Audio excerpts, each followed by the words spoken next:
जैसा कि आप लोगों का क्लास 12 से यानी कि इंटर का फाइनल एग्जाम 2025 में होने जा रहा है, तो यह वीडियो जो है ना आपके लिए काफ़ी इंपॉर्टेंट होने वाला है। क्योंकि प्यारे बच्चों, आज के इस वीडियो में हम लोग क्लास 12 के लिए हिंदी का पेपर लेकर के आ चुके हैं प्यारे बच्चों। और आपको बता दें, आप चाहे साइंस, आर्ट्स, कॉमर्स किसी भी सब्जेक्ट से हो तो तीनों सब्जेक्ट के लिए यह वीडियो काफ़ी महत्वपूर्ण होने वाला है। क्योंकि प्यारे बच्चों, आज के इस वीडियो में हम लोग क्या करेंगे, क्लास 12 के लिए हिंदी का काफ़ी इंपॉर्टेंट सब्जेक्टिव क्वेश्चन को देखने वाले, जो कि काफ़ी महत्वपूर्ण है बच्चों। और आपके एग्जाम में बिल्कुल यहाँ से सीधे सीधे प्रश्न पूछा जाएगा। तो चलिए बिना देर करते हम लोग स्टार्ट करेंगे बच्चों। सब्जेक्टिव क्वेश्चन की बात करेंगे तो इसमें आपको जो शॉर्ट क्वेश्चन है प्लस में लॉन्ग क्वेश्चन, यानी कि 2 नंबर वाला क्वेश्चन और 5 नंबर वाला, ये सारे मिक्स क्वेश्चन हम इस वीडियो में करने वाले हैं कवर। ठीक है, तो सभी लोग क्लास वगैरह कर सकते हो। मैं आपको बता दूँ, साइंस वाले अगर बच्चे आप लोग हैं तो शाम में 7 बजे आपका इसी चैनल पर क्लास होता है। अगर आप लोग आर्ट्स वाले बच्चे तो रात में 8 बजे आपका इसी चैनल पर क्लास होता है। तो आप लोग उस टाइम में अपना अपना क्लास कर सकते हैं। चैनल पर पहली बार चैनल को सब्सक्राइब करके नोटिफिकेशन वाल भी प्रेस कर लीजिए और इस नंबर पर आप लोग मैसेज कर लीजिए 98-355-16-710 पर। आपको अपना नेम, जिला का नेम, क्लास 12 साइंस आर्ट्स लिख के भेजना, हम आपको ग्रुप में भी ऐड कर देंगे। तो चलिए बच्चों स्टार्ट करते हैं। हम आपको इसका पीडीएफ कहाँ मिलेगा ये भी बता देंगे। ठीक है, चलिए तो देखिए, सबसे पहला नंबर क्वेश्चन यहाँ पर बोला जा रहा है कि जो ना प्रवृत्ति मार्ग और जो ना निर्वृत्ति मार्ग क्या है। तो देखिए इसका उत्तर होगा कि वह रास्ता जिस पर चलकर गृहस्थ यानी कि जो है ना शादी करने के बाद जो जीवन होता है, यानी कि गृहस्थ जीवन को अपनाया जाता है, उसे जो ना प्रवृत्ति मार्ग कहते हैं। साथ में जबकि जिस रास्ते में नारी को छोड़कर संन्यास को चुनना, जो ना संन्यास को चुना जाता है, उसे क्या कहा जाता है, निर्वृत्ति मार्ग। तो ये आप लोग ध्यान रखिएगा। 2 नंबर क्वेश्चन यहाँ पर बोला गया कि बातचीत का तरीका क्या है। ठीक है, तो याद रखिएगा, बातचीत का तरीका यह है कि खुद की बातों को करने के साथ साथ जो ना दूसरों की बातों को भी सुने, तथा अगर 2 लोग आपस में बात कर रहे हैं तो वहां अचानक ना पहुंच जाए। चलिए इसके बाद देखिएगा, 3 नंबर क्वेश्चन बोला जा रहा है कि गांधी जी के शिक्षा संबंधी आदर्श क्या है। तो उत्तर होगा कि गांधी जी तत्कालीन शिक्षा पद्धति को से जो है ना संतुष्ट नहीं थे। वे वर्तमान शिक्षा पद्धति को बड़ा खौफनाक और जो ना है मानते थे। उनका आदर्श बच्चों में शिक्षा और चरित्र का विकास करना था। तो इस प्रकार से आंसर।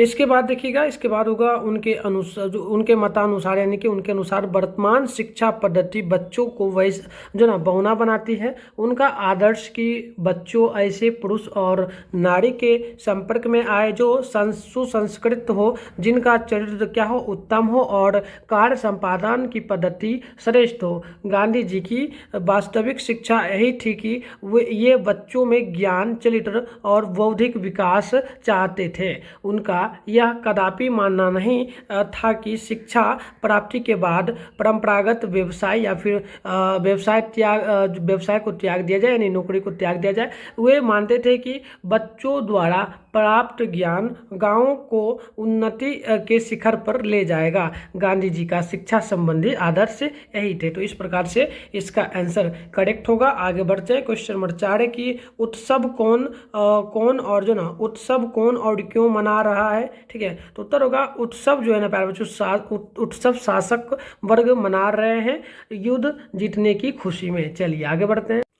तो देखिए नेक्स्ट क्वेश्चन यहाँ पर आपसे जो बोला जा रहा है प्यारे बच्चों, प्रश्न क्या बोला जा रहा है, 5 नंबर प्रश्न है कि बुद्ध को नारियों को बौद्ध धर्म में प्रवेश की अनुमति क्यों नहीं देनी पड़ी। तो देखिए, बुद्ध ने अपने पत्नी के आग्रह पर अनिच्छा से नारियों को बौद्ध धर्म में प्रवेश की अनुमति देनी पड़ी। चलिए आगे 6 नंबर क्वेश्चन की बाजा बजाना का क्या अर्थ है। तो उत्तर होगा बाजा बजाना का अर्थ है सत्ताधारी का गुणगान करना और उसकी हाँ में हाँ मिलाना। चलिए 7 नंबर है। 7 नंबर क्वेश्चन है कि बुद्ध ने आनंद से क्या कहा। तो उत्तर होगा बुद्ध ने आनंद से कहा कि बौद्ध धर्म 1500 वर्षों तक चलेगा, लेकिन बौद्ध धर्म में नारियों के आने के से जो ना अब ये 500 वर्ष तक ही चलेगा। क्वेश्चन नंबर यहाँ पर देखिए 9 नंबर बोला गया है। प्रश्न है कि रामचरितमानस को किसने लिखा है। तो इसको तुलसीदास ने लिखा है।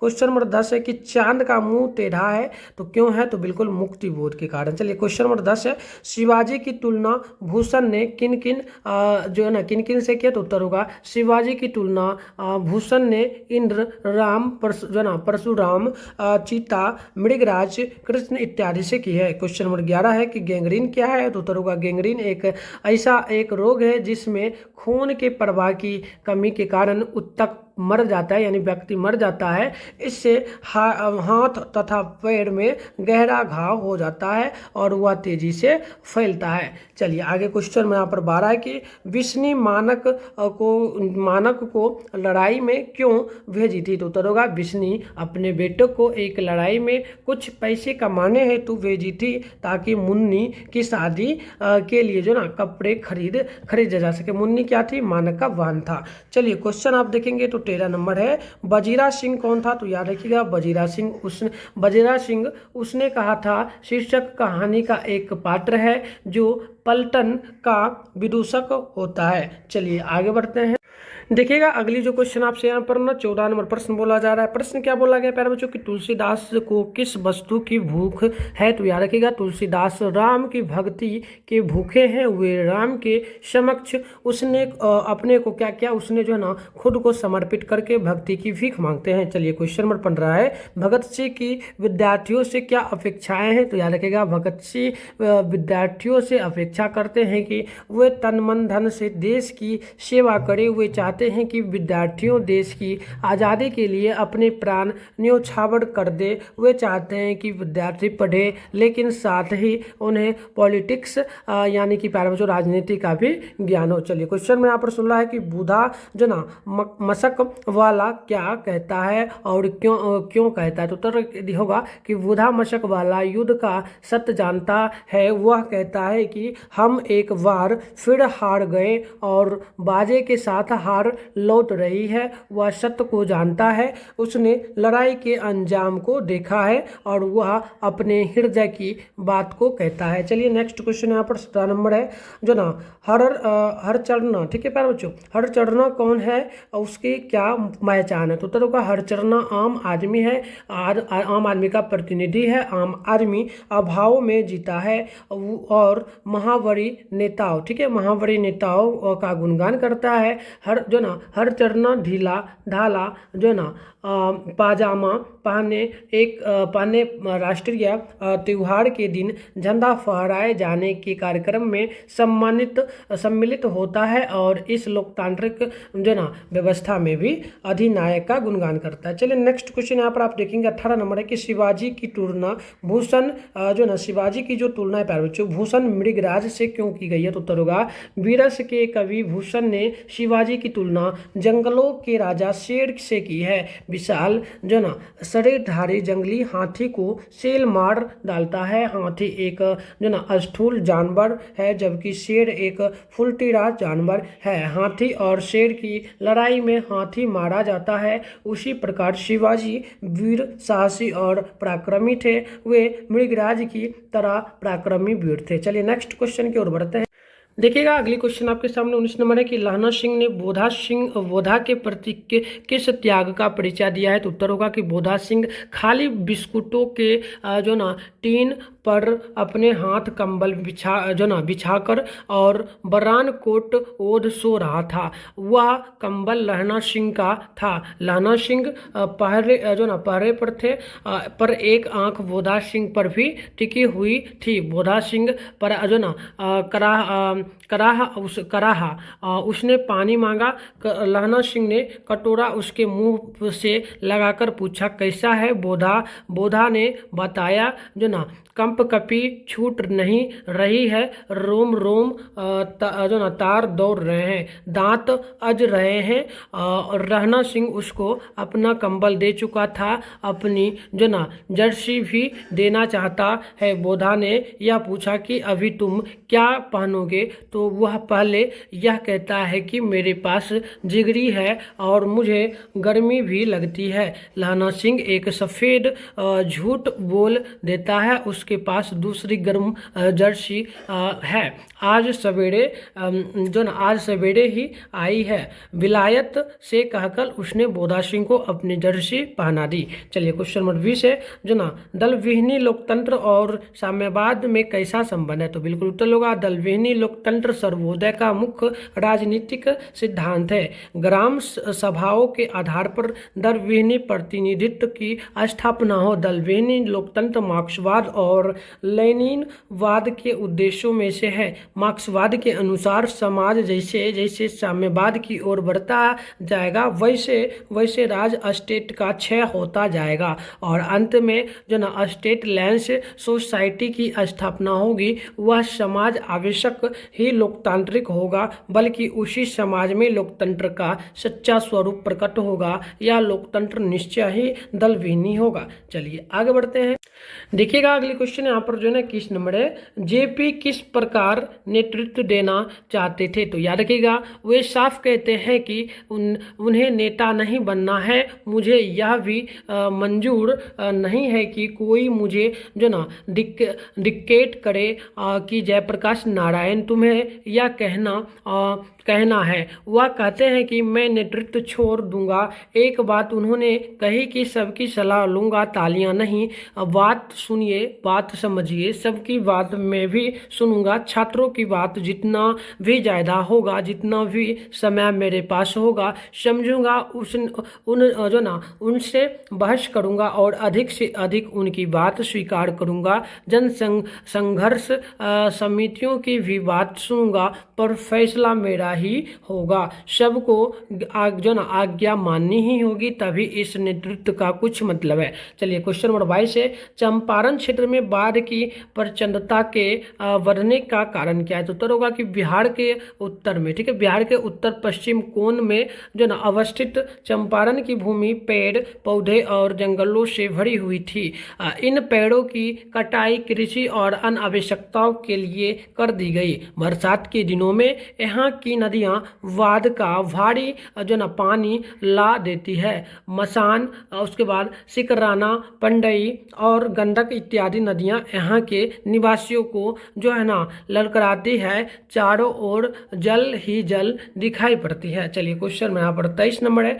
प्रश्न बोला गया कि गंगा नदी पर पुल बनाने में अंग्रेजों ने दिलचस्पी क्यों नहीं ली? तो उत्तर होगा चंपारण में नीले गोले किसानों यानी कि नील की खेती का जो शोषण और अन्य अत्याचार करते थे। दक्षिण बिहार के बागी विचारों का असर चंपारण में देर से पहुंचे, इसलिए गंगा पर पुल बनाने की स्कीम में तत्कालीन शासन ने कोई दिलचस्पी नहीं दिखाई और यो वर्षों 100 वर्षों, प्यारे बच्चों देख लीजिएगा, 100 वर्षों तक चंपारण में नील्हे गोल्हे का राज ब्रिटिश साम्राज्य की छन्न छाया में पनपता रहा। नेक्स्ट क्वेश्चन यहाँ पर 24 नंबर है, गांधी जी ने झोपड़ी कहाँ बनाई थी? तो उत्तर होगा सन 1917 में पुंडलीक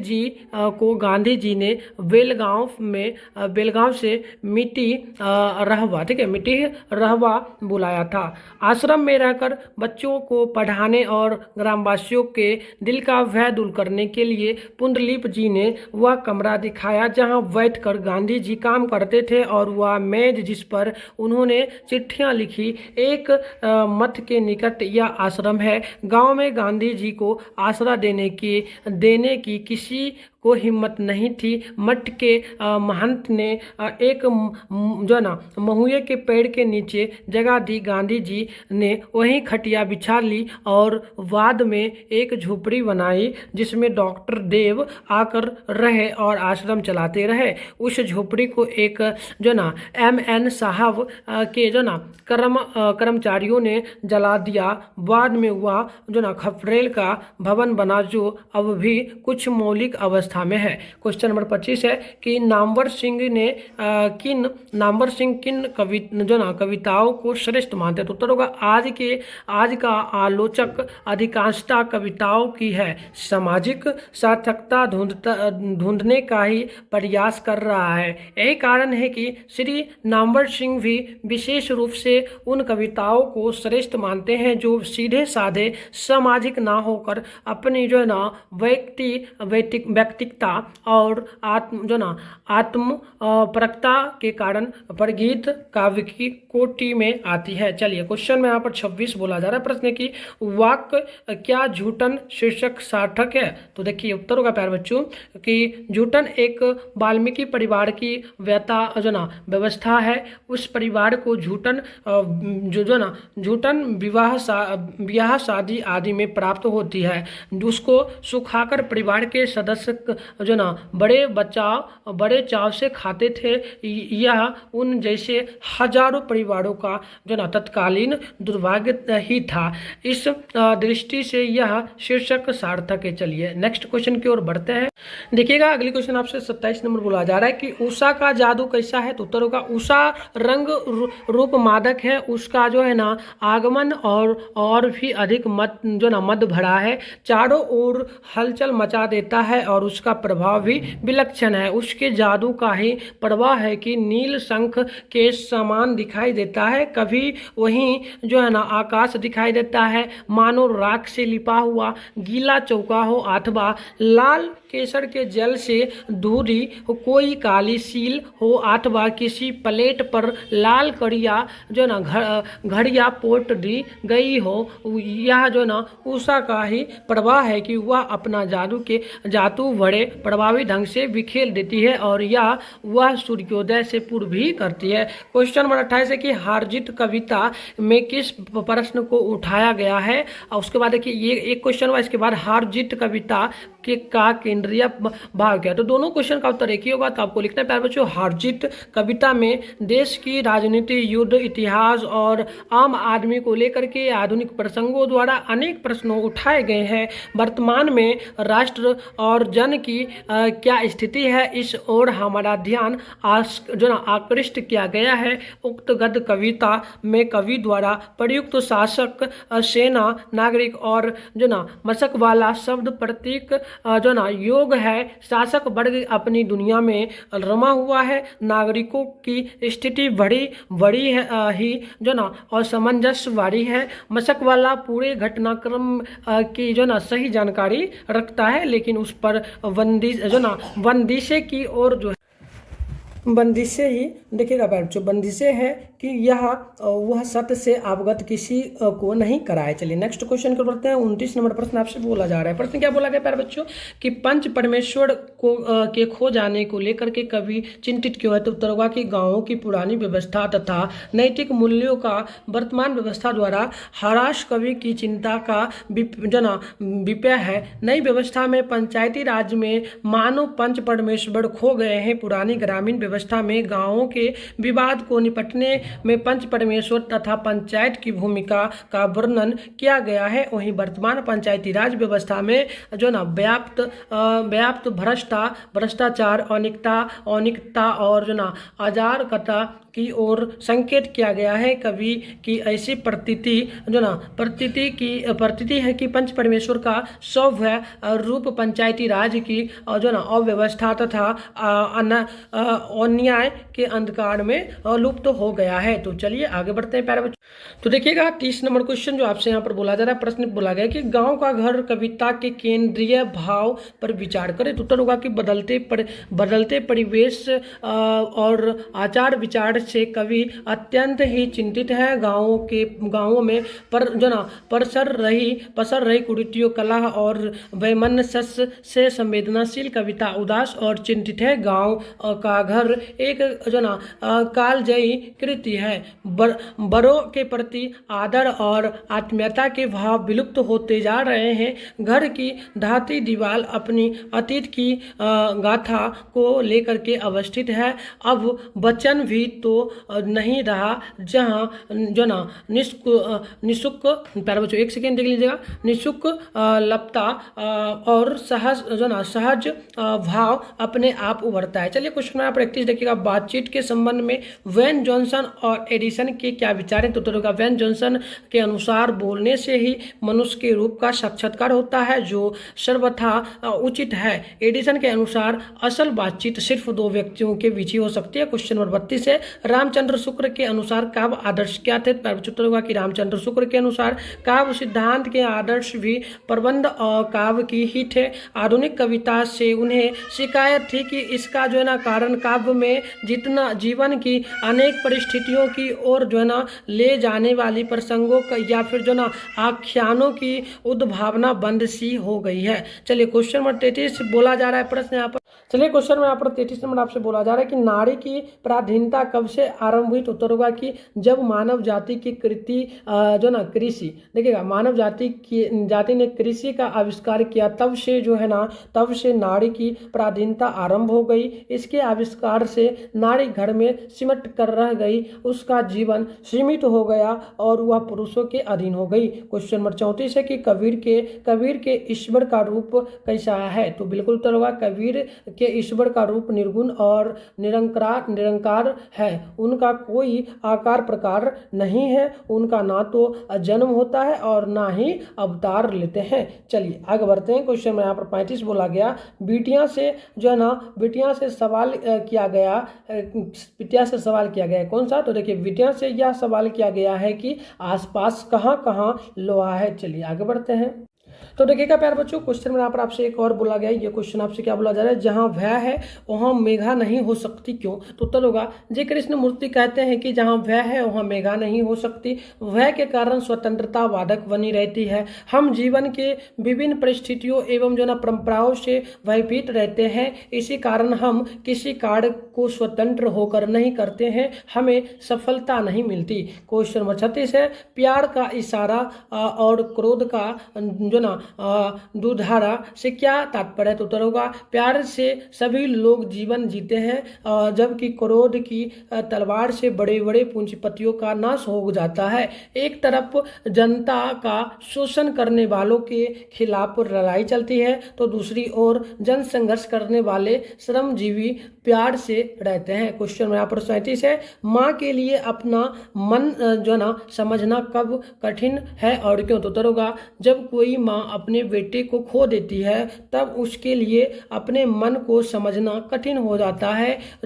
माँ अपने बेटे के बिना जीवित नहीं रह सकती। बेटे के मृत्यु के बाद माँ को जीवन नीरम लगने लगता है, इसी कारण माँ को अपना मन समझना कठिन लगता है। क्वेश्चन में यहाँ पर 38 बोला गया कि नवादास ने अपने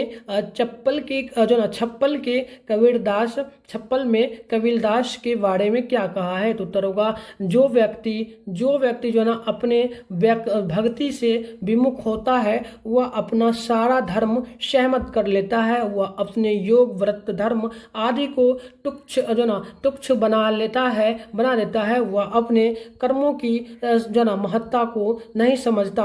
और अतः मनुष्य को योग व्रत समय हित के माध्यम से सद कार्यों को करना चाहिए, इससे दूर रहकर वह भक्ति के सभी स्वरूपों का वर्णन नहीं कर सकता। क्वेश्चन नंबर यहाँ पर आप लोग देखिएगा प्यारे बच्चों, 39 नंबर है, बरसात को सरस कहने का क्या अभिप्राय है। या फिर एक और क्वेश्चन होगा, सरस बरसात से क्या तात्पर्य। तो दोनों क्वेश्चन का उत्तर एक ही होगा कि जल सरस है, वह सृष्टि में रस का संचार करता है। जल बरस कर वृक्ष पौधे फल संबे रस आदि का संचार करता है। गर्मी में पृथ्वी बूंदों के लिए तरसती है, जब वर्षा होती है तो सारे जीवन जंतु आनंद से विभारे हो जाते हैं। जीवन में श्रद्धा भी यही कार्य करती है, वर्षा वसंत धरा पर ही कार्य करती है, इसीलिए बरसात को सरस कहा गया है। चलिए नेक्स्ट क्वेश्चन की ओर बढ़ते हैं।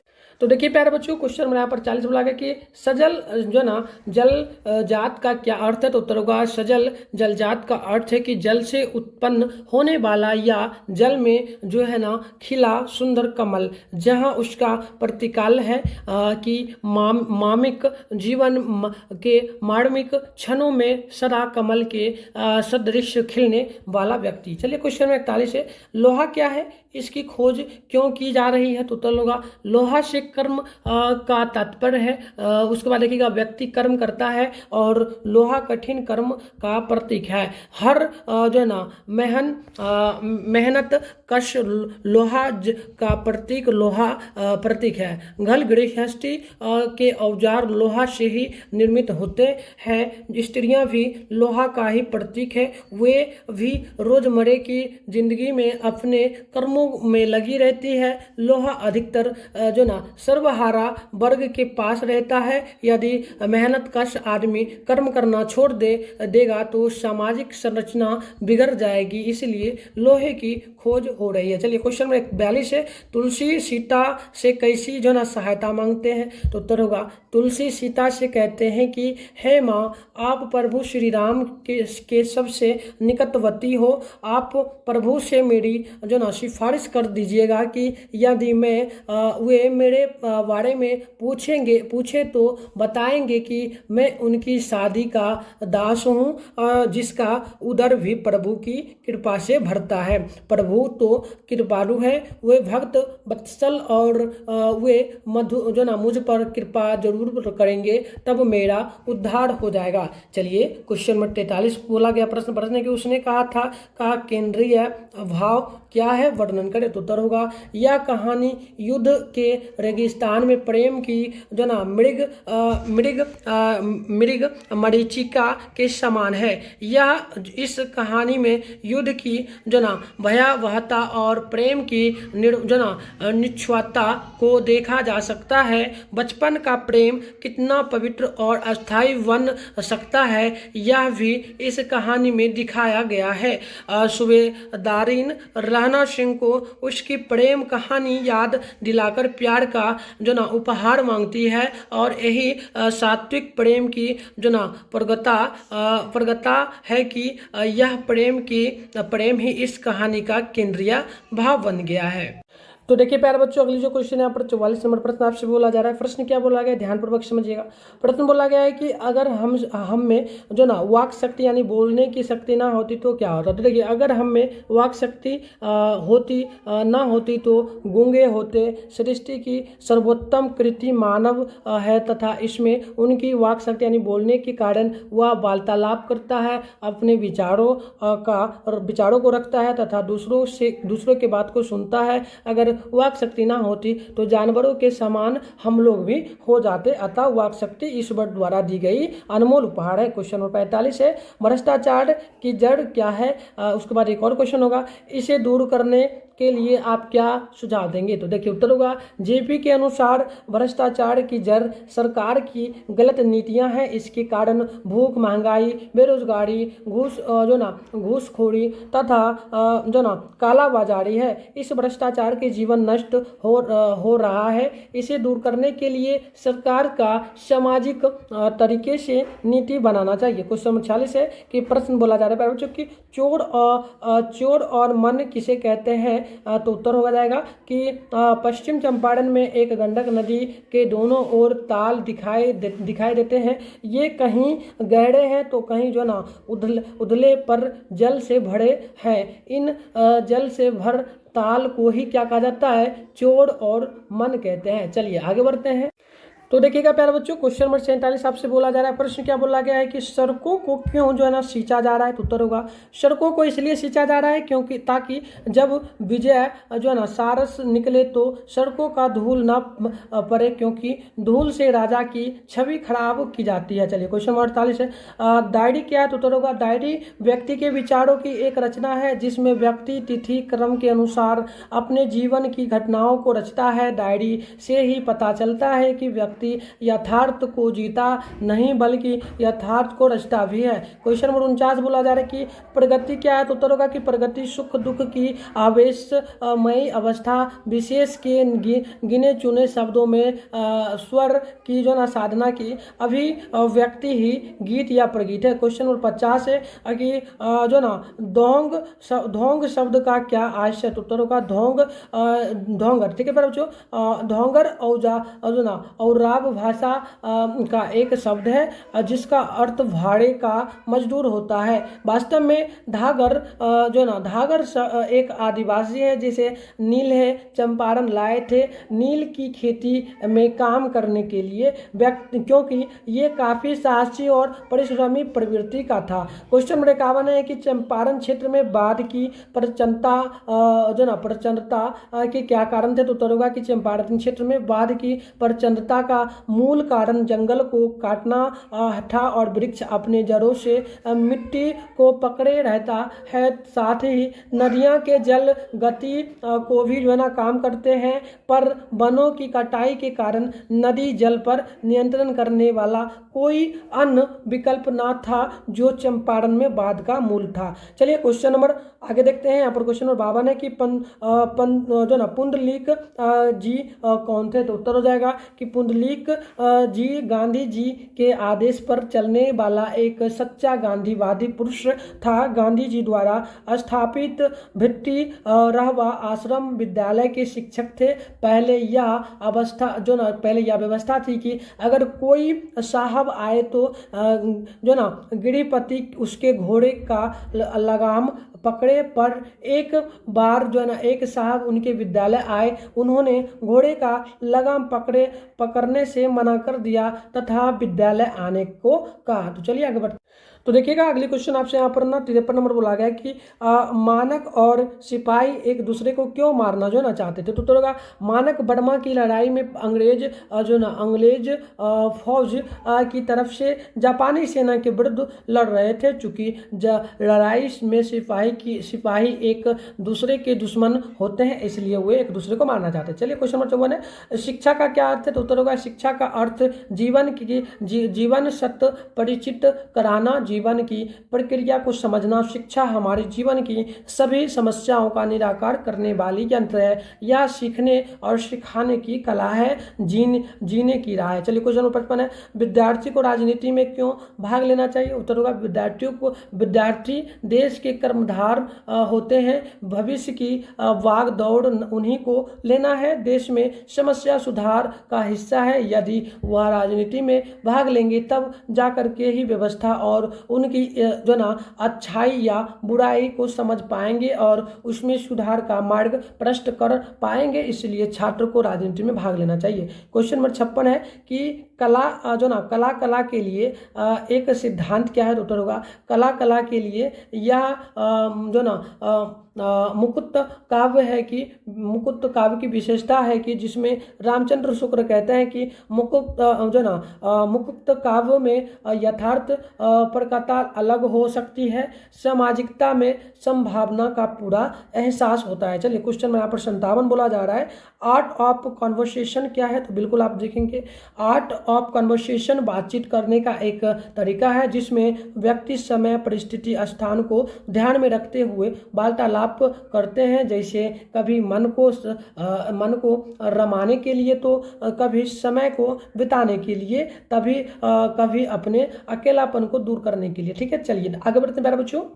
तो देखिएगा 58 नंबर क्वेश्चन आपसे बोला जा रहा है प्रश्न की लाना सिंह कौन था? तो उत्तर होगा लाना सिंह 77वीं सिख राइफल्स का जमादार था, जो बचपन में टांगा में एक लड़की का प्राण बचाया और उससे प्रेम कर बैठा और अंत में अपना प्राण देकर भी उस लड़की के पति और पुत्र का प्राण बचाया। यह उसने कहा था कहानी का मुख्य पात्र है। चलिए क्वेश्चन 59 है, भगत सिंह के अनुसार किस प्रकार की मृत्यु अच्छी है? तो उत्तर होगा भगत सिंह के अनुसार देश सेवा के लिए दी गई फांसी और मृत्यु सुंदर है, क्योंकि इसमें व्यक्ति की मृत्यु नहीं होती बल्कि वह अमर हो जाता है। चलिए क्वेश्चन नंबर 60 है, दानव दुरात्मा का मतलब क्या है? तो उत्तर होगा दानव दुरात्मा का मतलब है कि मानव जो मानवीय गुणों से पैर हो, उसका दृष्टिकोण और सामाजिक उसके बाद देख लीजिए सामाजिक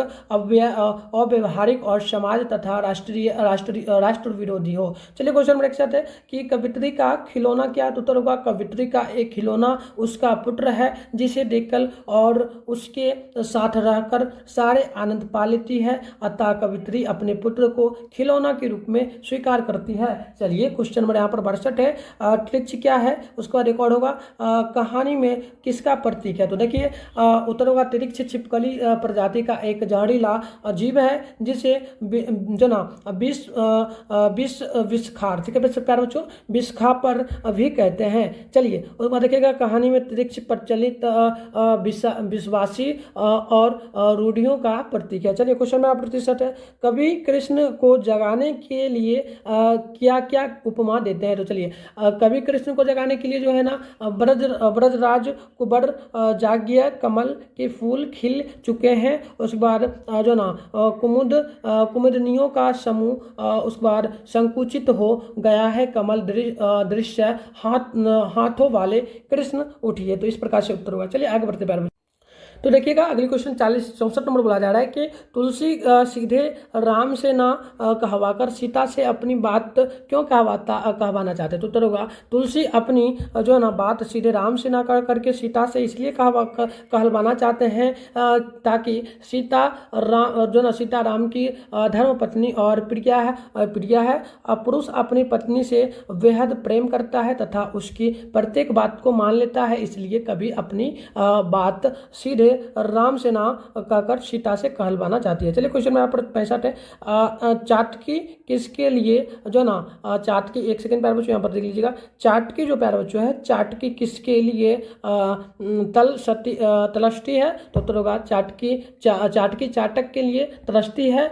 संध्या के समय चातक नदी के एक किनारे तथा चाटकी दूसरे किनारे रात भर वे अलग अलग रह करके एक दूसरे के विरह में तड़पती है। चलिए 66 नंबर क्वेश्चन है, पुत्र के लिए माँ क्या क्या करती है। तो उत्तर होगा पुत्र के लिए माँ हाल पर जो है ना सचेत रहती है, उसे डर लगी रहती है कि उसे कहीं लू ना लग जाए, बुखार ना आ जाए, सर्दी ना लग जाए, इसलिए अपने गोद से कहीं नहीं उतारती है तथा अपने आंचल में के जो ना ओठ में छिपाए रखती है। क्वेश्चन नंबर 67 है कि प्रातः काल का नभ कैसा दिखता है। तो उत्तर होगा प्रातः काल का नभ पूर्णतः नीले भाग के समान यानी कि हो जाएगा स्वच्छ दिखता है, जिसकी लालिमा के साथ आने वाली उज्ज्वला हर के रूप में झोंकता नजर आता है। ठीक है, सुबह की बात की जा रही प्यारे बच्चों, ठीक है प्रातःकाल। चलिए आगे बढ़ते हैं हम लोग जल्दी से।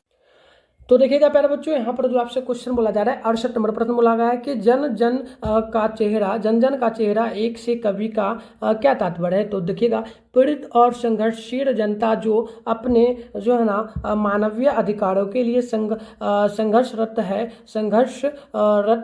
वे चारों ओर सभी न्याय शांति और जो ना बुद्धत्व के लिए जो ना प्रयासरत है, इसलिए कवि ने जन जन का चेहरा एक बताया है। चलिए क्वेश्चन 69 है, हरिचरण को हरिचरना क्यों कहा गया है। तो उत्तर होगा हरिचरण शब्द कुलित नगरीय संस्कृति परिचायक है, जबकि हरचरना ग्राम्य संस्कृति का हरिचरण से विशिष्ट व्यक्ति की पहचान होती है, पर हरचरना गांव में गरीबी जो ना फटेहाली दरिद्र और सहाय स्थिति का जो ना परिचायक है। चलिए क्वेश्चन नंबर 70 होगा, डायरी का लिखा जाना क्यों मुश्किल है। तो उत्तर होगा डायरी जिसमें व्यक्ति के प्रतिदिन की घटनाओं और जीवन का वर्णन होता है, डायरी व्यक्ति के जीवन का दर्पण होता है। डायरी के लेखक मल्यज कहते हैं कि डायरी वही लिख सकता है जिसका जीवन नियमित और अस्थायी हो, आलसी प्रवाह कामचोर के जो ना दिशाहीन व्यक्ति डायरी नहीं लिख सकता, इसलिए कवि ने यह डायरी का जो है ना लिखा जाना मुश्किल कहा है। मैं बता दूं 2025 में अगर आप लोग इसके लिए सबसे पहले आप लोग अपने फोन में गूगल को ओपन करिए, सर्च बार के आइकन पे क्लिक कर लीजिए। उसके बाद अभी आप इस चैनल पे जो वीडियो देख रहे हो चैनल का नाम है मिठुन स्टडी सेंटर, तो फटाफट से चैनल का नाम मिठुन स्टडी सेंटर गूगल में आके सर्च करिए, फिर ऊपर करिएगा। फर्स्ट में आपके सामने जो है मिठुन स्टडी सेंटर का ऑफिशियल वेबसाइट मिलेगा, मैं आपको जूम करके दिखा रहा हूँ। इस पर आप लोग क्लिक करेंगे, क्लिक करते इस प्रकार से इंटरफेस ओपन होगा, आराम से स्क्रॉल डाउन करके ऊपर करेंगे। फर्स्ट में देखिए आपके सामने यहाँ पर क्लास 12 का सेशन दिख रहा होगा, इस पर भी क्लिक करके आप लोग डाउनलोड कर सकते हैं, या फिर नीचे बढ़ेंगे बच्चों तो इस प्रकार से आप लोग देखेंगे क्लास 12 का जो है ना सेशन आपको एक और देखने को यहाँ पर जो है बिल्कुल ही मिल जाएगा। नीचे आपको इस प्रकार से बढ़ना है, यहाँ पर देखिएगा आपके सामने जो है क्लास 12 का यहाँ पर जो है ना बच्चों, ठीक है एक सेकेंड, यहाँ देखिए आपके सामने जो ये क्लास 12 का सेशन मिलेगा। या फर्स्ट में आपका रूटीन जो फाइनल एग्जाम का है वो दिया गया, इस पर मत क्लिक करना, है ना, इस पर भी मत क्लिक करना, और ये मॉडल पेपर है इस पर भी आप क्लिक मत करना। आप देखो बच्चों, यहाँ पर आपको इस प्रकार से रूटीन मिलेगा। किस तरह से मिलेगा मैं आपको दिखा रहा हूँ। 10th के सेशन में जैसे कि दिखा रहा हूँ प्यारे बच्चों, यहाँ पर अपडेट किया जाएगा, बस कुछ ही दिनों में जल्दी हो जाएगा। जैसे देखो यहाँ पर class 10 board exam original question paper download 2025 लिखा हुआ है ना, इसी तरह से यहाँ पर जो अपडेट हो जाएगा। आप आओगे ना नेक्स्ट क्लास में तो आपको देखने को मिलेगा, कभी आके चेक करना, यहाँ पर मिल जाएगा, मैं बिल्कुल अपडेट कर दूंगा, तो आप वहाँ से डाउनलोड कर पाएंगे। मिलता है नेक्स्ट वीडियो में, तब तक के लिए बाय बाय बच्चों।